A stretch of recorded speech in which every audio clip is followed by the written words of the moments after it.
እጅግ ማንም ያላሰበው አንድ ጉዳይ ከመሸባው ውስጥ ልከውልኛል። ይኸውም አብርሽን ወዲያ ወዲህ ስታረገው የነበረችው በብዙ ጉዳይ ስትከሰስ ስሟ ሲጠፋ አንቺ እባክሽ ባለትዳርን እንደዚህ አታድርጊ ስትባል የነበረችው ሄርሜላን የተመለከተ አንድ ወሳኝ ጉዳይ ነው። እሷም ጋር የህግ ማጣራት ሂደት ላይ እንደነበረችና ሄርሜላን ካለችበት የህግ ሰዎች እንደወሰዷት ጭምር መረጃውን ደርሶኛል። ትናንት በተለቀቀ ቪዲዮ አብርሽም ካለበት ቦታ በፖሊሶች ሲወሰድ የሚያሳይ ቪዲዮ ተለቆ ነበር። ይህም ቪዲዮ በቲክቶክ እየተቆራረጠ በመሄድ ብዙዎች ሁኔታውን ሲገልጹ አረ አሁን ህግ እየተከበረ ይመስላል ሲሉ ነበር። በሌላ በኩል ደግሞ ከባድ ሌላ ፋውል የሚያወጡ መረጃዎቹን ነበሩ።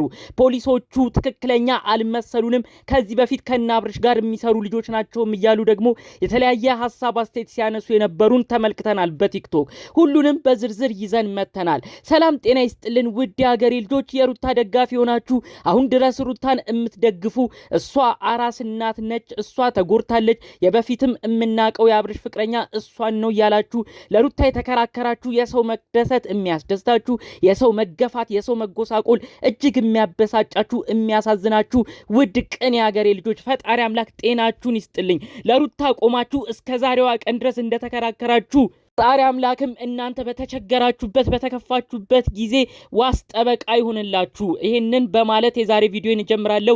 እውነት ነው አሜን የምትሉ ቪዲዮን ላይክ በማድረግ ጀምሩ። ቤተሰብ ያልሆናችሁ ባካችሁ ቤተሰብ ሁኑኝ። እንደናንተ አይነት ቅን ኦዲየንስ የትም አይገኝም። ቀጥታ ይዤ ወደ መጣሁት ዝርዝር መረጃዎቼ አልፋለሁ። ከሰሞኑ ያለው ነገር እንግዲህ በጣም በከባድ ሁኔታ ነው እየተመለከትን የምንገኘው። እንግዲህ አብርሽ በፖሊስ ከመያዙ በፊት አስቀድሞ ሲለቀቁ የነበሩ ቪዲዮዎች ነበሩ እና አብርሽና ዩቲዩበሮቹ ራሱ በፖሊስ መያዝ አለባቸው ሲሉ የነበሩ ነበሩ። በተለይ ቲክቶክ ላይ የሚያዙ ልጆችን በማስመልከት አረ ዩቲዩበሮችም አሉ በትዳር ላይ ሌላ ትዳር እየሰሩ እኛን የሚያስጨንቁ በዩቲዩቡ ከባባር ነገር እየሰሩ ብዙ ነገር የሚያሳስቡናሉ በማለት አንዳንዶች ቀደም ብለው ሀሳብ አስተያየት ሁሉ ሲሰጡ ነበር።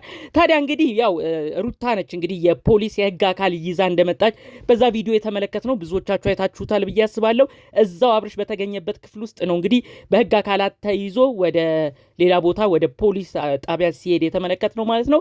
ብዙዎችም ይህን ቪዲዮ አንዳንዱ ትክክል ነው ህግ እየሰፈነ ነው ይላል፣ አንዳንዱ ደግሞ አረ ይሄ ነገር አሁንም እውነት አይመስለንም፣ እነዚህ ልጆች የፖሊስ አካላቶች ከሌላ ቪዲዮ ላይ ራሱ ተመልክተናቸዋል፣ እንደዚህ አይነት ነገር አሁንም ድራማ እየሰሩ ከሆነ እነዚህ ልጆች ሌላ ከባድ ችግር ውስጥ እንዳይገቡም ሲሉ የነበሩ ደግሞ መረጃውን ሀሳባቸውን ተመልክተናል ማለት ነው። እንግዲህ እነዚህ ጉዳዮች ባሉበት ሁኔታ ነው ደግሞ አንድ ወሳኝ መረጃ በውስጥ የደረሰኝ ማለት ነው። ይኸውም እንግዲህ አብርሽን በብዙ ሁኔታ ስታማልለው የነበረችው በትዳሩ ላይ እንዲማግጥ ስታደርግ የነበረችው ዋነኛ ድርሻውን የምትወስደው ሄርሜላ የምትባለው ግለሰብ እንግዲህ ካለችበት ክፍል በምሽት እንሷም ጋር መጥተው የህግ አካላት ለጥያቄ እንደወሰዷትም ጭምር ነው መረጃውን ያደረሱኝ ማለት ነው። እንግዲህ የሄርሜላን ያሉት ምንድነው የህግ አካላቶቹ ለሆኑ ጥያቄዎች ስለምትፈለግ ነው እሷ የምትሄደው ብለው ነው የወሰዷት ማለት ነው።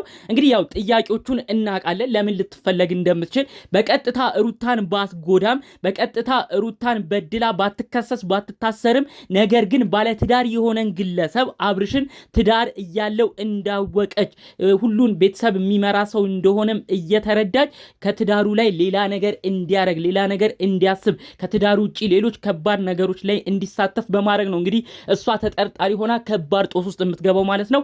ተመልከቱ ጉዳዩ ምን ያህል እየሰፋ ሄዶ ለሁሉም ጦስ ሊሆን እንደቻለ ብዙዎች እንግዲህ ተመልክታችሁታል። ትናንት በተለቀቀው ቪዲዮ አብርሽ በህግ አካላት ቁጥጥር ስር ሲውል ብዙዎች በኮመንት አሁን 3 ይቀራሉ ሩታ አቤልና ብሩክ እነሱም በህግ ጥላ ስር ይቆዩልን እያሉ ብዙዎች ካሁኑ ሲጠይቁ ነበር። በኮመንትም ተመልክተን ነበር ማለት ነው። እንግዲህ አሁን አብርሽ ብቻ ነው የተወሰደው በዛ የህግ አካል ፖሊስም መጥቶ የወሰደው እሱን ነው። እሱ ደግሞ የሆነበት ዋነኛ ምክንያት እንግዲህ ለሩታ እሺ ብሎ አለመፈረሙ በትዳር ላይ ሌላ ትዳር እየፈጸመ እንደሆነም ጭምር መረጃዎቹ ስለተሰሙ በአጠቃላይ የፍቺውን ሂደት ስሙዝ ወይም ጥሩ በሆነ መልኩ ስላላጠናቀቀ ነው እንግዲህ ሩታ በንዴት ሆና የህግ አካል ጠርታ እሱ ላይ ከባባር ነገሮች እንዲመጡ የሆነው ማለት ነው። የሚወድ ልብ የሚራራ ልብ አንዳንዴ ሲበደል መጨከንም ያውቅበታል ስትል ነው ሩታ ይህን ሁኔታውን እየገለጸችው። ምክንያቱም ማንም ሰው እንግዲህ በዚህን ያህል ደረጃ ታመራለች ብሎ አላሰበም። ነገር ግን ብዙ በደሏን ችላ ብዙ ነገሮቿን ተወታ ዛሬ ላይ ግን ሁሉንም መቋቋም አቅቷት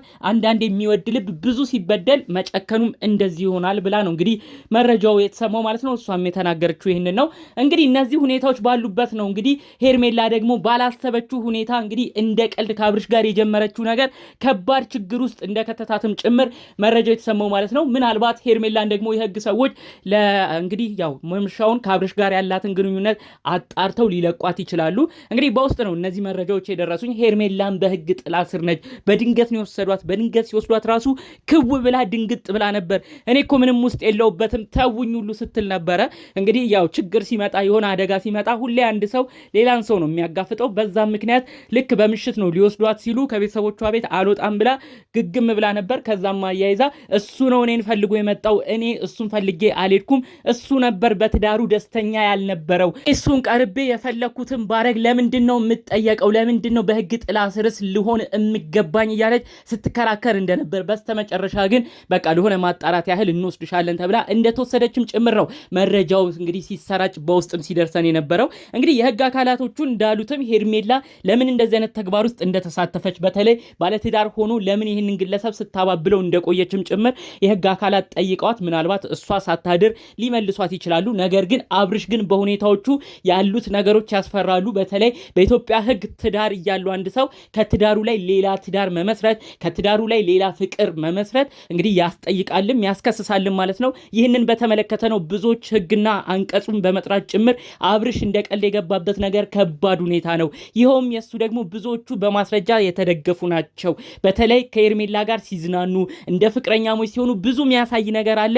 ስለዚህ እነዛ ነገሮች ሁሉ የህግ አካላቶቹ ከተመለከቱ ከባድ ችግር ውስጥ ይገባል። ይሄ ሰውዬ ምን ነው ከሩታ ጋር ፈርም የተባለውን ወይ ፈርሞ ቢተው፣ ካልሆነም ደግሞ ከሄርሜላ ጋር ቪዲዮ መስራቱን ምን ነው ቢያቆም። አሁን ለቤተሰቦቹ ከባድ ችግር ውስጥ ይሆንባቸዋል፣ ከባድ ጣጣንም ያመጣባቸዋል በማለት ነው ሰዎች ስለ ጉዳዩ ሲተነትኑ የነበረው ማለት ነው። እንግዲህ ተመልከቱ አሁን ምን አይነት ነገር ቤተሰብ እንደሚያስብ። ጋሽዬ በፊቱንም ቢሆን እየተጨቃጨቁ ነበር። ምንም ቢሆን ልጃቸው ነው፣ ክፉን አይፈልጉም። በሁኔታው ቢናደዱም በሚሰራው ስራ ቢበሳጩም ምንም ቢሆን አባት ናቸው። አሁን ይህ ልጃቸው በህግ ጥራ ስር ሆኖ ደግሞ ሌላ ችግር ሲያጋጥመው ሌላ ቦታ እንግዲህ ወይ ሊታሰርም ይችላል። ከባድ ጦስ ውስጥ ሲገባ እንግዲህ አባትየው ምን ያህል ሊጨነቁ እንደሚችሉ ለመገመት ያዳግታችኋል ብዬ አላስብም። እባካችሁ ልጆች አንዳንዴ ታላቅ የሚለንን ወላጆቻችሁ የሚላችሁን ነገሮች ለመስማት ሞክሩ። ወላጅ ምንም ጊዜ የሚታየው በእድሜም ከፍ ያሉ ስለሆኑ በእድሜ ያስተማራቸው ናቸው። ብዙ ነገርም ቀደም ብለው የሚታያቸው ናቸው። የሚገርማችሁ ጋሽዬ ቀድሞም የሚናገሩት ነገር አለ። አንተ ልጅ ጣጣ እንዳታመጣብኝ፣ አንተ ልጅ ጦስ እንዳታመጣብኝ እባክተው እያሉ ነበር ሁሌ ይቆጡት የነበረው። ዛሬ ነው እነዚህ ቃላቶቹ ሁሉ የጋሽዬ ንግግሮች ሁሉ ትዝ ያሉኝ። ልክ አብርሽ በህግ ጥላ ስር ሲሆን ፖሊሶች ሲወስዱት በቃ ሁሉ ነገር ግልጽልጽ ብሎ የታየኝ አሁን ነው የጋሽዬ ንግግር። ለካ ጦስ የሚኮነው ለካ ጣጣ የሚመጣው የከፋ ችግርም የሚመጣው በእንደዚህ አይነት መልኩ ነው። ስለዚህ እባካችሁ አንዳንዴ ሰዎች ቆም ብላችሁ አስቡ ሲሉን እኛም ቆም ብለን ልናስብ ይገባል። የምናደርገውን እያንዳንዱ ተግባር ደግሞ ቆጠብ ብለን ተጠንቅቀን ማየት ያለብን ጊዜ ነው ብዬም አስባለሁ። እንግዲህ ፈጣሪ አምላክ ከነዚህ ቤተሰብ ጋር እንዲሆን የእውነት ከልብ በመመኘት የዛሬ መረጃዎችን እዚህ ጋር አበቃለሁ። በሌሎች አዳዲስ ጉዳዮች እስክንገናኝ ድረስ ሰላሙን ሁሉ ተመኘሁላችሁ። ሰላም።